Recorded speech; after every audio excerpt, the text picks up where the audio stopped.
என்ன சொல்லுது? நான் அப்பா கூட பேச மாட்டேன்னு தான் சொல்லுவேன். எதுக்குன்னு? அப்பா நான் விளையாட்டு திட்டதுலாம். அதான் எதுக்கு?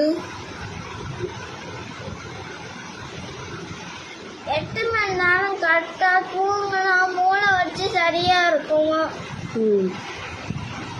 அப்படின்னு புக்கில் போட்டிருந்தது. அதனால நான் 8 மணி நேரம் தானே தூங்கினா அப்பதானே மூளை வச்சு சரியா இருக்கும். ஆமா. அப்பா 4 மணி நேரம் 5 மணி நேரம் தான் தூங்க சொல்லுது. 8 மணி நேரம் கரெக்டா தூங்கினா எல்லாமே ஞாபகம் இருக்குமா என்ன படிச்சாலும்? நான் படிக்கணுமா வேணாமா? படிக்கணும். நான் 8 மணி நேரம் தூங்கினா தானே மூளை வச்சு சரியா இருக்கும். அப்பதானே நான் படிக்க முடியும். ஆமா. அதனாலதான். சரி, இனிமேல் நீ நல்லா தூங்குனா 8 மணி நேரம். 8 மணி வரை